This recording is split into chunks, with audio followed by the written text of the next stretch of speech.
Hey guys, welcome back to Algos Explained. My name is David, and today we are going to go over a algorithm question. This is an easy level question that's going to work with functions being called within itself. And before we get started, like always, if you haven't solved this problem yourself, so if you're just on YouTube or coming from somewhere else and you found this YouTube video, go ahead and go to the link in the description below and try it out. If you try it out and you can solve it yourself in a reasonable amount of time, honestly, don't come back to the video. You don't need this. But if you do get stuck, if you kind of barely get it and you really struggle, then you might think, okay, how did David solve it? Come back and watch the video. But otherwise, yeah, I really recommend. There's nothing really better than you trying it out yourself. And if you can get it, then you can get it and maybe skip to another question with another explanation and then do the same thing. Just look at the description, click on the question, try it out. And if you need help, come back. If you don't, then just continue on with the journey. But as always, if you do decide to become a pro member, that helps this channel out. So that would be appreciated. And also, that's about it. So let's go ahead and get to the question. The platform we're on is Edabit. And this one is called which function returns the largest number? Your function will be passed two functions, f and g, that don't take any parameters. Your function has to call them and return a string which indicates which function returned the larger number. If f returns the larger number, return the string f. If g returns the larger number, return the string g. Okay. If the function returns the same number, return the string neither. Okay. So before we get any deeper into the question, remember I have said this in my previous videos. A couple things you want to know before you start coding is, one, do I understand the question? As in, let's see, what are its parameters, and do I understand what they want out of it after the function runs? Because usually, for all algorithm questions, we're going to usually be returning something, unless you're creating like a side effect function. But otherwise, you have a function, it's going to take in something, and then it's going to return something. And so in our case, let's figure that out. Our function takes in, so for its parameters, it takes in two parameters. They happen to be functions of themselves. And what we have to worry about is kind of what these functions return for us. But let's put that aside. Our parameters are functions, and what we want to return is actually a string. And the string isn't even the return of those parameterized functions. It is actually just the string f, just the string g, and just the string neither. And so let's say if we go ahead and run this and everything works, and then we get to our last function, we do all our checks and say, okay, they came out to be the same number. If we return the string same number, that is not going to be right. They want us to specifically return the string neither. And so likewise, if the function f is what is giving us the higher number, then we return the string f. We don't return the function, we don't return the higher number, we return the string f. So let's go ahead. And in these examples, it kind of shows us. You can see right here that these are functions that are passed within our which is larger function. And so this one is going to ultimately return a 5. This function, which is the second parameter, and that is going to be our function g, is going to return us a 10. And so we return g, right? Because the second one was the larger one, and that is technically the g function. So on the second example, the first function f is going to return 25.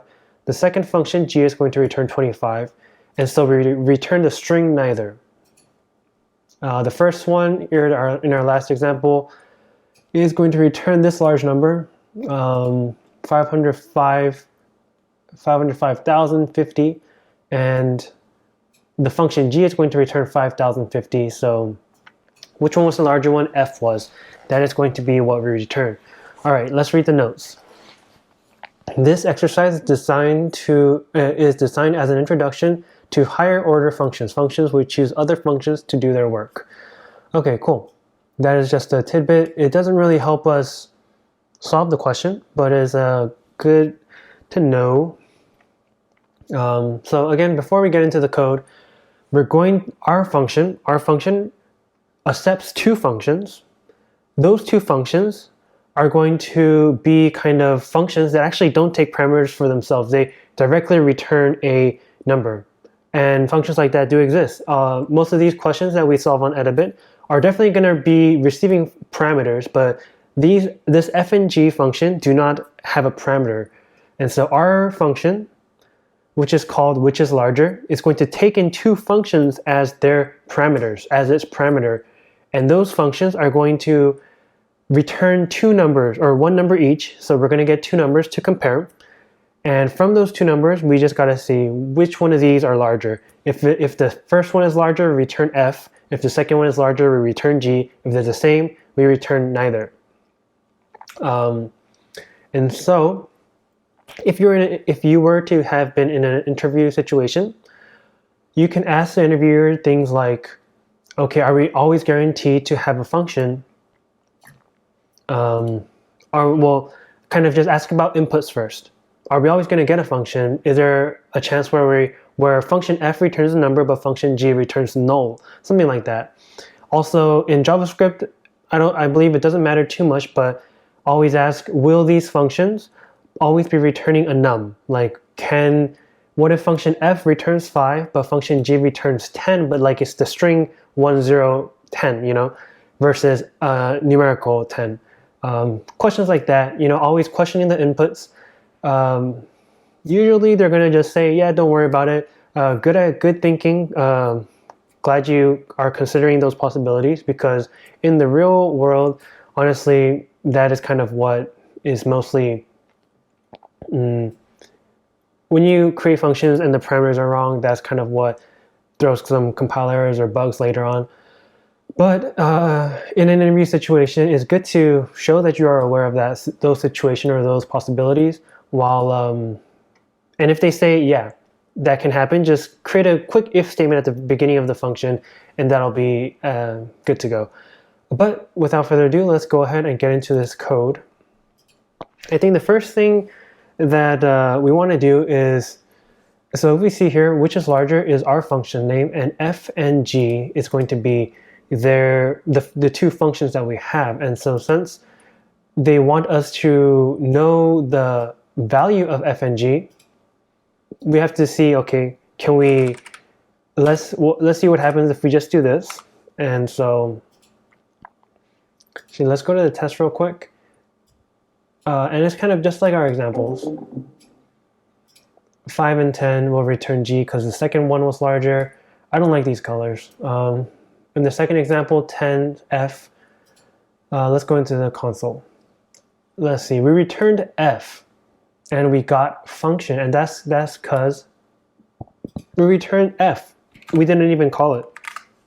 Let's go ahead and call it.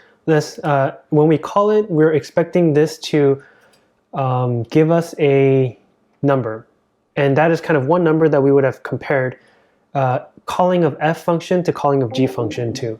And so instead of having function here now, we have a number, and that's good. So we are pretty much guaranteed that if we call it like this, we're going to get a number, and so we can start comparing this call to the g call. Let's see. We can do this in a number of ways. We can return the strings. Let's see. Let's go ahead and create some variables, and then compare those, return strings. I think that will be the simplest way to do this. We can probably maybe use some ternary, but let's go ahead and do the old-fashioned way first of creating some variables first. And let's see, let f equal, actually let's do function 1 equals the call of f.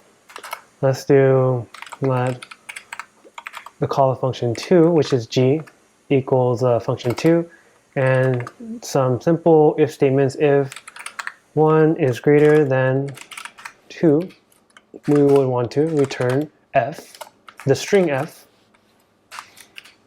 else if, and we can't just do else because there's also the chance that they're equal. And if they were equal, this if statement would not have caught it. That would not have caught it, yeah. Function 2 is greater than function 1. Remember, these are the values of kind of having called f and g already. Return g. And so now if these both don't work out, neither is going to be, so if the calling of 1, or the calling of f, is greater than the call of g function, then we return the f, right? If the calling of the g happened to be greater than f, then we return g. If f or g, if f is not greater, if g is not greater, that means they're equal, and so we return the string neither. So let's go ahead and check this.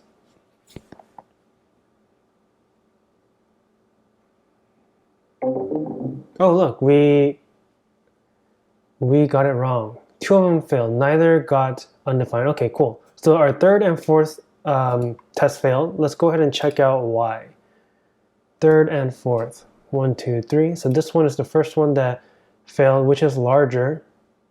Neither. We wanted neither. Did I spell this wrong? Oh no. Okay, look. I didn't even return it. That's why. So when we returned the G or an F string, we got that right, but perhaps you caught this as I was typing it out. We didn't even return neither. And so let's go ahead and return that. Let's check it.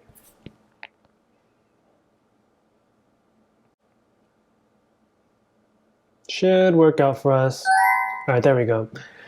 One other things, like before we end this video, a couple things that we can do to clean up this code if you want to. Maybe you can create a variable for answer or something like that, and make answer equal to f, or answer equal to g, answer equal to neither, and at the bottom of here, apart from return answer, something like that. If you happen to have declared the variable like this and done like something like that, then we could have done that as well. I'm just going to return it. Oops. Oops. Okay. Also, I believe we don't need this first let. I think something like that. But I am not too sure, so we'll just go with it. Actually, let's just try it. See what happens. We could probably just do something like that. Yeah. Don't remember if this is like this or the other way. Let's leave it at a semicolon and see what happens.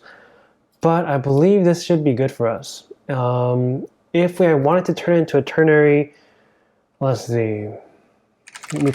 Can we have done it in a single statement? Return, let's see, f is greater than g, something like that. F, else, let's see. Maybe something like this. Now at this point, I'm not sure if this works or not. So if I have lost you, well, thanks for watching the video. Let's see. Be sure to like and subscribe. I'm just trying stuff out now. Let me try this. Oh my gosh. I just want to comment this out. Okay, I am not sure if this will work, but let's try it. So if this works, that means the ternary works. Oh, cool, it worked. All right, let me go back to that. Can I just refresh this? I want to go back to my code. Okay, so what we did, let's just do it real quick. Actually, let me try something else. Maybe without that parentheses, I want to see if it worked or not. So pretty much how we did the last portion was just the ternary. If f was greater than the call of g, we returned f. Oops, yeah. And if we only needed to return g otherwise, it would have been like this. But since we have to now create an else if, what I did was I put the other thing in parentheses. I did g. We do this check. If g call is greater than that, then g either or neither. So this is what I did. Let's go ahead and check it. So that one worked. What happened here is if f is greater than g, we return the f. Otherwise, we'll return this portion, and this portion is actually another ternary. If g is greater than f, then we return g. Otherwise, it would be neither. And I'm kind of curious as to if we got rid of these parentheses. I don't know if that would work. I think it might get confused, but let me see.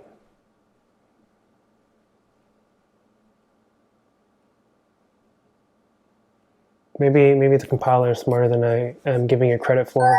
Okay, cool. It would have passed anyways. I think, honestly, I do think that putting the parentheses just makes it cleaner. I do remember in our code at work, people were using ternaries, and one of the code reviewers said, "Hey, can you please put parentheses around kind of the second half of this?" Because it was doing something like this, where we had one condition, and then we had another condition that was and the else was actually another condition, you know, how we used an else if. One reason why I don't think this is actually better than what we had at the beginning was because at the beginning we created this, right? And we did this. The reason why I think this is better, and then we started comparing this and comparing that to like something like that. Why I think the way we had it at the beginning is better than this one-liner is because we call this function once in our function. And in this function, look, we called it once, we called the f once, we called the g once.